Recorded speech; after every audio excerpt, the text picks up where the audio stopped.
मेरी नई नई शादी हुई थी। मैं बहुत खुश था। भगवान ने वैसे ही हम सफ़र दी थी जैसा चाहा था। प्यारी सी, दोस्ताना सी, समझने वाली, मुझ पर ध्यान देने वाली। हमारी फैमिली बहुत मॉडल थी। मेरा बड़ा भाई अपनी फैमिली के साथ अलग रहता था और मेरी मम्मी मेरे साथ ही रहती थी। मेरे पापा 2 साल पहले ही इस दुनिया से जा चुके थे। मेरी पत्नी और मेरी मम्मी मेरा सारा वक्त मेरी पत्नी के साथ ही गुजरता था। ऑफिस जाओ तो वहाँ से भी फ़ोन करता, अपनी पत्नी को हाल चाल पूछता। नया सफ़र था, हम सफ़र के बिना उदास हो जाता। सुबह जब ऑफिस जाता तो मम्मी अपने कमरे में बैठी माला जप रही होती थी। रात को आता तो मम्मी को नमस्ते करके सीधा अपने कमरे में रमा के पास चला जाता था। रमा मेरी पत्नी का नाम है। मेरी सुबह शाम ऐसे ही गुजरने लगी थी। मम्मी से मिलना, मम्मी के पास बैठने का वक्त ही नहीं मिलता।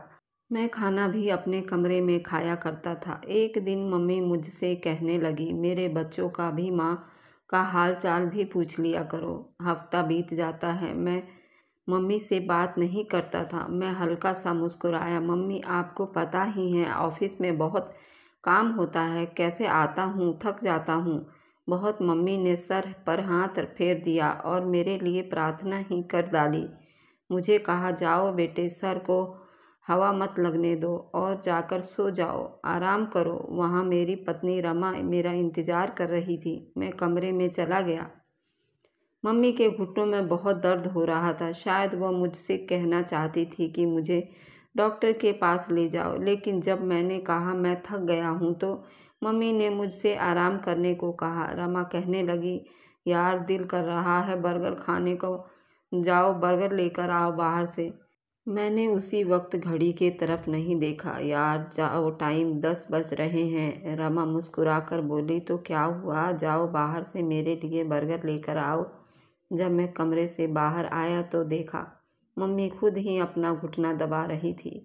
शायद उसको बहुत दर्द था। मैंने इग्नोर करके अपनी बाइक स्टार्ट की। मम्मी ने पूछा, इस टाइम कहाँ जा रहे हो मेरे बच्चे? ना बोला। मम्मी, रमा के सर में दर्द है, उसने खाना नहीं खाया, बस उसके लिए बर्गर लेने जा रहा हूँ।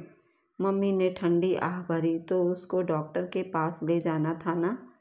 जब मैं जाने लगा तो मम्मी ने कहा, अच्छा मेरे घुटनों में दर्द है, आते समय मेरे लिए दवा लेते आना। मैं बाजार चला गया। बर्गर की दुकान पर काफ़ी भीड़ था। वह एक दोस्त मिल गया, उसके साथ गपशप करने लगा। इतने में बर्गर तैयार हो गया। बर्गर लेकर घर आया। मम्मी ने लड़खड़ाते हुए गेट खोला। मैंने बाइक खड़ी करके कमरे में जाने लगा तो मम्मी ने पूछा, बेटा मेरी दवाई नहीं लाए? मैंने सर हाथ पर रखा। मम्मी, भूल गया, अभी लेकर आता हूँ। मम्मी मुस्कुराई, नहीं मेरे बच्चे, तुम आराम करो, कल लेकर आना। रमा बर्गर खाने लगी। मैं मोबाइल पर गेम खेलने लगा। मम्मी शायद उस रात दर्द से तड़प रही थी, लेकिन मैं बेखबर रहा। दिन गुजरने लगा। मैं मम्मी से दूर होता चला गया। हफ्ते में एक बार कभी मम्मी का हाल चाल पूछ लेता, वरना मम्मी के कमरे में कब जाता था। और बड़ा भाई वह तो मम्मी से मिलने भी नहीं आता था, जबकि घर बिल्कुल पास में ही था। भाई का भी मैंने अपनी पत्नी और बच्चों के साथ बहुत खुश था। अक्सर मम्मी मुझसे पूछा करती थी कि बेटे तेरे भाई का क्या हाल है, वो बेचारा पता नहीं मुसीबतों में पड़ा हुआ है। मम्मी मेरी बातों से अपसेट हो गई। अपने 2 शब्दों में कहने लगी, ठीक है बेटा, कल उसे देखते आना।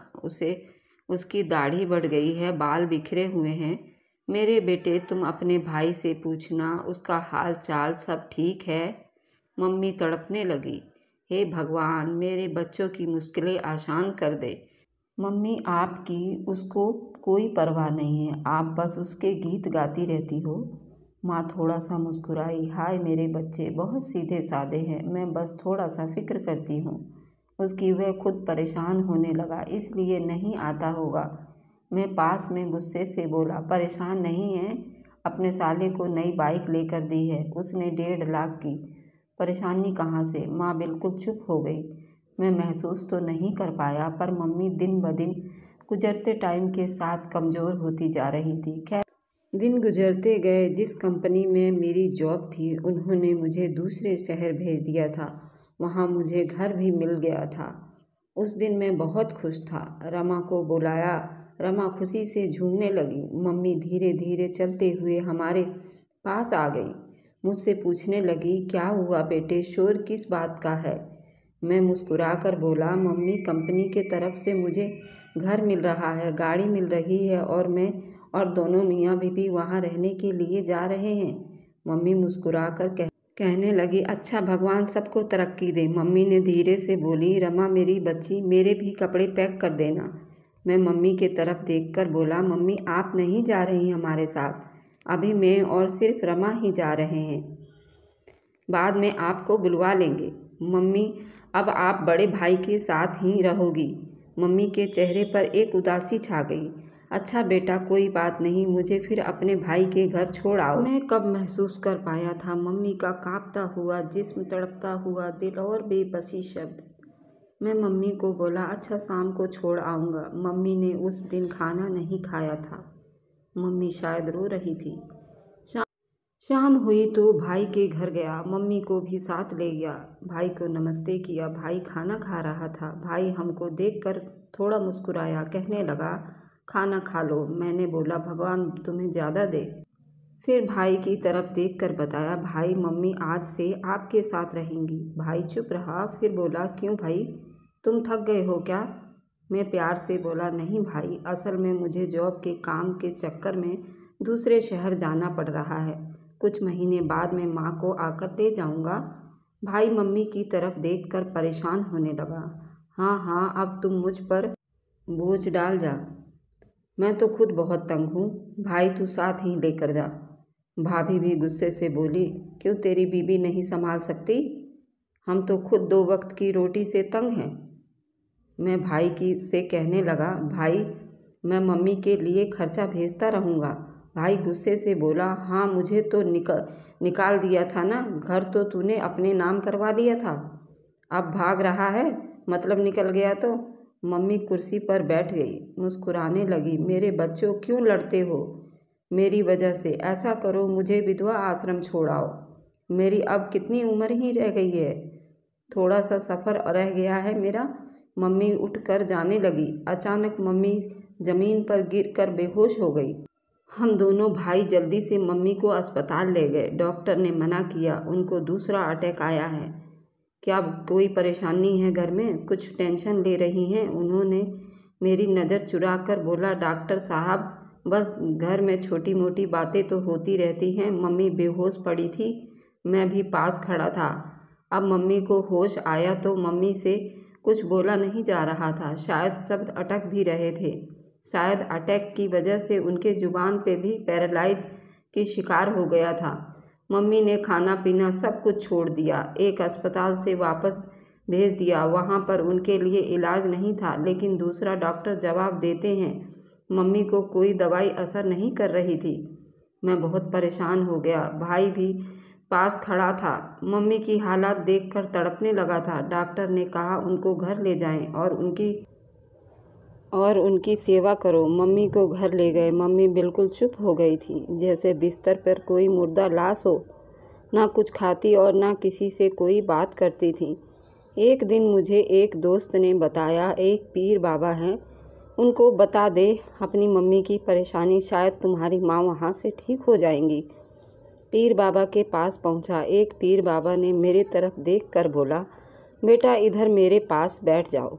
मैं परेशान होकर बोला, बाबा जी मेरी मम्मी बीमार है, उनका बहुत इलाज करवाया, कोई असर दवाई नहीं कर रही है, हर बड़े डॉक्टर को दिखा दिया, मम्मी ना कुछ खाती है और ना कुछ बोलती हैं।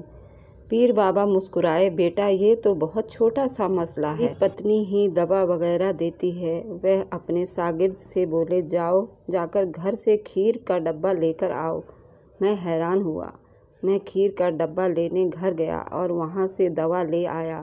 पीर बाबा ने उस डब्बे पर 12 फूंक मारकर एक बोतल में पानी भर के उसमें 30 फूंक मारकर कहने लगे, घर जाकर सबसे पहले मम्मी के पास बैठना, उनसे कहना मम्मी आप परेशान ना हो, आप ठीक हो जाओगी, खीर बनाकर अपने हाथों से खिलाना, ये दम किया हुआ पानी अपने भाई से कहना पिलाए, उन्हें हाथ से अपनी मम्मी को, और मेरी बात याद रहे, जैसा मैंने कहा है वैसा ही करना है कि रात को ही खिलाना है अपने माँ को, और पानी आपके दूसरे भाई को पिलाना है अपनी मम्मी को। और कल आकर मुझसे तुम ज़रूर बताना, मैं घर आऊँगा। रामा से कहा, तुम खीर जल्दी से बना दो। मम्मी सोई थी, मैं पास गया धीरे से। मम्मी ने आंखें खोली, मम्मी ने सर पर हाथ रखा, मम्मी को सहारा देकर बिठाया। मम्मी ने कहा था ना, प्यार से बोला, मम्मी आप बिल्कुल ठीक हो जाओगी, मैं आज आपको अपने हाथों से खाना खिलाऊंगा। रामा खीर बना कर ले आई, भाई पास बैठे थे, मैं अपने हाथ से मम्मी को खिलाने लगा। मम्मी ने आज खाने से इनकार भी नहीं किया था। एक प्लेट ख़त्म हुई, पानी मांगा, भाई ने पानी गिलास का पिलाया, मुंह से लगाया। मैं हैरान था, मम्मी ने सारा पानी का गिलास पिया। मैंने पूछा, मम्मी और खानी है? मम्मी ने हाँ में सिर हिलाया। मम्मी ने उस दिन 2 प्लेट खीर खा ली। मेरे दिल को एक सुकून सा महसूस होने लगा। मम्मी कहा था, हरकत करता था। मम्मी ने वह हाथ मेरे सर पर रखा, मैं बहुत रोया। पीर बाबा एक बहुत पहुँचे हुए थे। शायद पीर बाबा के अंदर दिव्य शक्ति थी। जब डॉक्टर ने लाइलाज बता दिया था, पीर बाबा ने अपनी शक्ति से मेरी मम्मी को खाने पीने लगी थी। दूसरे दिन में मिठाई का डब्बा ले आया, पीर बाबा के पास गया। पीर बाबा मेरे चेहरे को देखकर समझ गए थे। मैं उनको नमस्ते किया, आपसे बोला। बाबा जी बोले, आज और ये खीर खिलाओ। मैं दम करके मम्मी ने पहले वाली सारी खीर खा ली थी। बाबा जी बोले, तुमने अपने हाथों से खिलाई थी ना? मैंने हाँ में सर हिला दिया। बाबा जी ने मेरे कंधे पर हाथ रखकर एक लंबी सांस ली। बोले, बेटे सच बताऊं तो पानी ना मैंने कुछ पढ़कर फूका था और ना खीर में कुछ फूका था, ना तुम्हारी मम्मी इतनी बीमार है। और मैं समझ गया कि वह दवा तुम्हारी पत्नी देती है। मैं समझ गया था माँ को अपने बेटे की मोहब्बत चाहिए थी और माँ को तुम्हारा सहारा चाहिए था। जब उसका बेटा मुस्कुराकर माँ से पूछता है ना, मम्मी आप कैसी हैं, भगवान की कसम माँ कितनी भी बीमार हो वह ठीक हो जाती है। बेटा माँ की दवा से कभी ठीक नहीं होती। औलाद की मोहब्बत भरे थोड़े से शब्द ही माँ के ठीक कर जाते हैं। बेटा तुम काश पहले ही एक बार माँ को अपने हाथ से दवा देते या खाना खिलाते तो तुम्हारी माँ बीमार ही नहीं होती। एक बात पूछूं क्या, तुम भाइयों से पहले माँ बोझ बन गई है क्या, जिसके आंचल तले तुम परवान चढ़े हो? मेरी आंखों से आंसू बहने लगे। बाबा मैं भटक गया था, मैं अपनी मम्मी का दर्द महसूस नहीं कर सका। बाबा मुझे माफ़ कर दे। मुझे माफ़ी नहीं, आप अपनी माँ के पांव जाकर छुओ, उनसे माफ़ी मांगो। भगवान के लिए जाएं और अपने माँ बाप को मना ले। भगवान की कसम अपने माँ बाप को अपने सीने से लगा कर तो देखो, आपके दिन दुगनी रात चौगनी हो जाएगी। अगर आप अपने माँ बाप के साथ अच्छे रहोगे तो आपकी औलाद भी आपको देखकर सीखेगी। आपको आगे जैसा करेंगे वैसा आपको पीछे मिलेगा।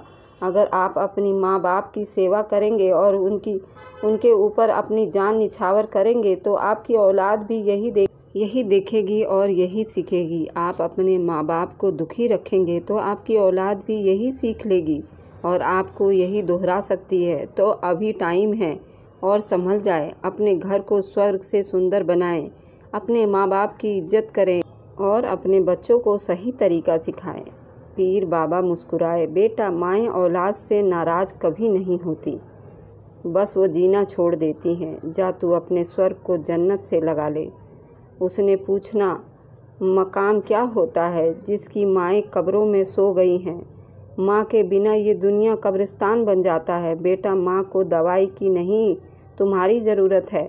मैं तड़प उठा, मुझे ऑफिस से कॉल आई थी, आप कब जा रहे हैं? दूसरे शहर में। मैंने मना कर दिया, मुझे अब मम्मी के साथ रहना था। मैं और भाई मम्मी के साथ रहने लगे। 2 साल बाद मम्मी अब पहले से बिल्कुल ठीक हो गई हैं। हम बहुत खुश हैं, नया घर भी बनवा लिया है, अपने माँ बाप की कदर कर रहे हैं। कब औलाद से पूरा जहां मांगते हैं, वह तो बस मोहब्बत और एहसास पनाह चाहते हैं। अगर कोई अपने माँ बाप से नाराज़ है तो उसे मना ले।